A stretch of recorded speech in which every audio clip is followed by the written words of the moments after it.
Hai semuanya, balik lagi di channel YouTube gua. Perkenalkan, nama gua adalah Anfa. Gua mau ucapin terima kasih banyak buat kalian yang udah klik video ini, dan buat lo yang baru datang, gue ucapin selamat datang.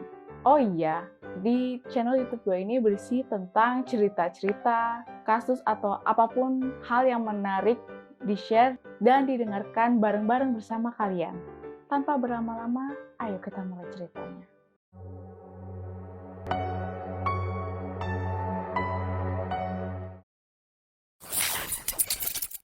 Kita semua tahu kalau kejahatan yang paling kejam salah satunya adalah menghilangkan nyawa seseorang dengan sengaja, yang lebih kita kenal dengan membunuh. Tindak kriminal ini sangat ditentang masyarakat ya, karena memang sangat merugikan. Apalagi jika korbannya dibunuh tanpa motif yang jelas. Itu kejam banget sih.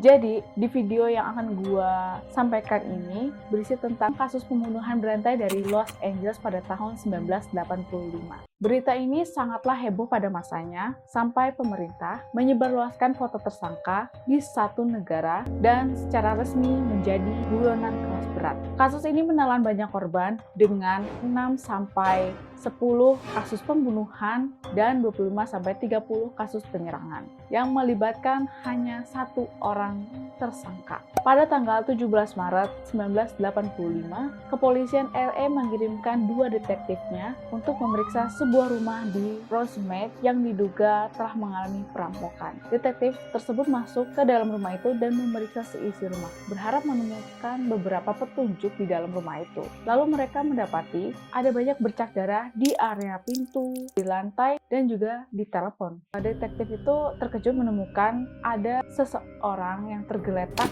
di lantai dengan posisi terlentang bersimbah darah. Posisi jenazah tersebut mendapatkan luka tepat di dahi korban. Korban meninggal dunia bernama Dayla Okazaki, seorang wanita Asia berusia 34 tahun. Ada juga teman korban bernama Maria Hernandez yang pada saat kejadian baru saja tiba di rumah. Saat itu Maria terheran melihat seisi rumahnya yang tampak tidak biasa. Tersangka yang masih berada di dalam rumah akhirnya juga menyerang Maria Hernandez. Maria mengalami luka-luka sehingga harus dilarikan ke rumah sakit. Setelah tewasnya Dayla Okazaki, dilaporkan ada seseorang yang terbunuh dengan ditembak. Korban meninggal dunia lainnya bernama Tsai Lian, perempuan Asia lagi berusia 30 tahun. Jenazah korban dibiarkan begitu saja di jalanan, tepat berada di samping mobil korban. Korban meninggal dibunuh dengan pistol berkaliber 0,22. Ukuran peluru yang sama ditemukan pada TKP meninggalnya Dayla Okazaki. Polisi saat itu belum menyimpulkan apakah tersangka pembunuhan pada kedua tempat kejadian perkara merupakan satu orang atau memang 2 orang yang berbeda hanya karena satu ukuran kaliber peluru yang sama. Polisi akhirnya meminta pada saksi yang selamat. Kita tahu kalau Maria Hernandez merupakan satu-satunya saksi pada kasus TKP meninggalnya Dayla Okazaki. Setelah Maria siuman, polisi datang ke rumah sakit dan meminta beberapa ciri-ciri dari tersangka. Polisi akhirnya berhasil melukis sketsa wajah tersangka. Fakta mengejutkan didapatkan, ternyata wajah pelaku ini merupakan wajah salah satu buronan juga yang berada di kepolisian beberapa waktu yang lalu. Pelaku buronan itu mempunyai kasus kejahatan yaitu menculik anak-anak di Pico Rivera. Pada tanggal 27 Maret 1985, terjadi kembali kasus pembunuhan yang menewaskan pasangan suami istri lansia, yaitu Vincent berumur 64 tahun dan istrinya Mary Zazara 44 tahun di Whittier. Dari temuan kepolisian, tersangka melakukan tindak kejahatan yang cukup brutal. Pelaku menembak suami korban yang tertidur pada bagian pelipisnya, sedangkan istrinya dibunuh dengan dipukuli dan diperkosa. Tidak hanya itu, pelaku menikam beberapa kali pisaunya ke vagina korban, lalu mencongkel matanya. Ini kalau dijadiin film thriller, ngeri banget ya. Tapi ya ini versi nyatanya. Polisi memberikan info selain membunuh juga merampok sejumlah harta berharga milik korban, yaitu membawa sejumlah uang senilai $40.000 Amerika Serikat. Polisi yang memeriksa TKP menemukan jejak sepatu yang berukuran 11 sampai 12 di area perkarangan rumah korban. Bukti jejak sepatu itu akhirnya diamankan. Ini bukti jejak sepatunya ya. Nanti aku akan kasih fotonya di sini. Tidak hanya melakukan pembunuhan serta perampokan, pelaku juga menculik, melecehkan, atau memukuli anak-anak. Gak heran sih saat itu masyarakat memang geram banget sama pelaku ini. Aku juga kalau di sana udah gue hantemin kayaknya mukanya. Parah banget sih. Bahkan dia ini udah bisa bikin seorang iblis pun insecure gitu melihat tingkahnya dia yang sangat abstrak banget. The next, pada tanggal 14 Mei tahun 1985, ada kasus pembunuhan yang melibatkan pasangan lansia lagi, yaitu William Doy berusia 66 tahun beserta istrinya, Lillian. William Doy sempat menghubungi polisi sebelum akhirnya ditembak oleh pelaku. Pada tempat yang berbeda, ada laporan kalau seorang anak ditelantarkan di area konstruksi. Anak tersebut diculik dan dilecehkan secara seksual. Polisi lagi-lagi menemukan jejak kaki pada coran basah beton di area sekitar konstruksi. Jejak kaki tersebut adalah jejak kaki yang sama yang ditemukan pada kasus pembunuhan keluarga Zazara. Pada tanggal 28 Juni 1985, polisi kembali menerima laporan kejahatan di kota Arcadia. Patty Elenia Higgins, wanita berusia 32 tahun, adalah korban yang tewas karena dibunuh. Hal ini diperkuat dengan temuan luka sayatan pada leher korban dan banyaknya luka tusukan di leher korban. 4 hari setelah tewasnya Patty, pada tanggal 2 Juli 1985, kasus pembunuhan terjadi lagi di Sierra, tempat kediamannya Mary Cannon, seorang lansia yang berusia 75 tahun. Pelaku membunuh Mary dengan menyayat lehernya hingga tewas di tempat. Ya, kasusnya serupa dengan Patty Eleni Higgins. Mary sempat dipukuli oleh pelaku dengan alat pencukir ban dan matanya juga dicungkil sama seperti Masina Zazara. Dari aksi pelaku ini, Mary mendapatkan luka robek sepanjang 106 cm dengan kondisi tulang tengkorak yang retak. Di TKP tempat terbunuhnya Mary, polisi kembali menemukan jejak sepatu di kediaman keluarga Zazara dan juga keluarga Doy. Selama proses penyidikan di TKP para korban, polisi tidak menemukan adanya sidik jari dari tersangka.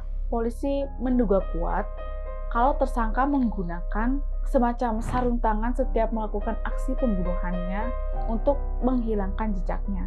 Pelaku juga dianggap sangat kejam dan tidak berperi kemanusiaan karena melecehkan secara seksual, memperkosa, dan membunuh beberapa korbannya, baik tua ataupun muda. Beberapa alat untuk mengeksekusi korban, diantaranya ada tali, pisau, pistol, lalu benda tumpul untuk memukuli korbannya, hingga mencekik dengan tangan kosong. Apapun yang tersangka lakukan untuk segera menghabisi nyawa korban. Polisi mengalami kesulitan dalam memecahkan kasus ini. Selain mendapatkan bukti yang minim, pola pembunuhan dari tersangka juga tidak dapat dideteksi dengan baik. Jadi semua orang pada saat itu siapapun bisa menjadi korban dari si pelaku kejam ini.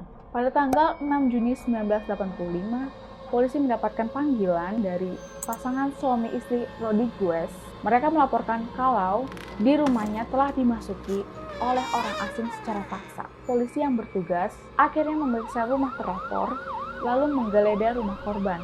Dan untuk keempat kalinya, polisi menemukan adanya jejak sepatu yang sama di perkarangan rumah korban.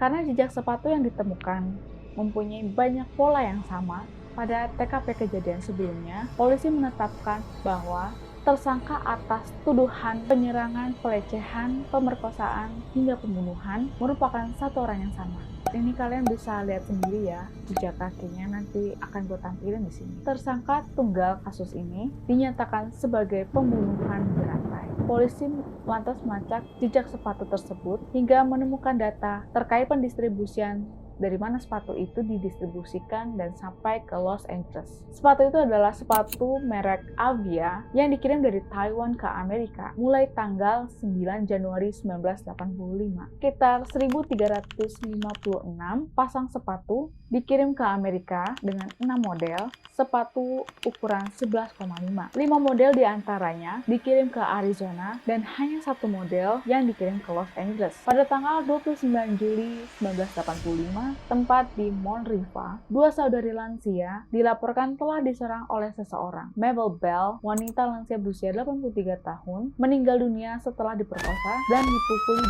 hingga tewas. Dan Florence Lang, adiknya, berhasil selamat dari tragedi mengerikan, walau masih dalam keadaan kritis. Pihak kepolisian bergerak dari wilayah timur laut untuk mencari petunjuk ke tempat penyitaan barang. Sayangnya, pada saat itu belum diperkenankan ke beberapa orang. Pada tanggal 9 Juni 1985, tepat di hari tersebut, polisi mendapatkan akses untuk memeriksa mobil yang diduga sempat menjadi kendaraan pembunuh berantai itu. Nah, polisi menemukan gambar pentagram di dalam mobil tersebut. Wah, makin penasaran.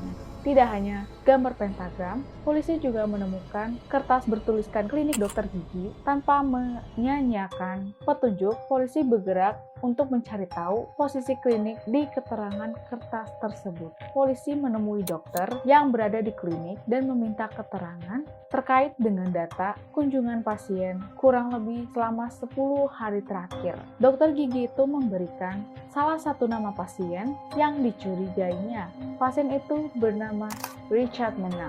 Richard Mena memang memeriksakan giginya di klinik tersebut. Hasil ronsen yang tertinggal menunjukkan kalau dirinya harus segera kembali untuk melakukan check up di klinik itu. Polisi melakukan pemeriksaan data pasien atas nama Richard Mena. Hasilnya adalah bahwa Richard Mena ketahuan memasukkan alamat rumahnya di dalam informasi pasien. Sejak saat itu, polisi mengerahkan kedua mata-mata untuk menemui Richard.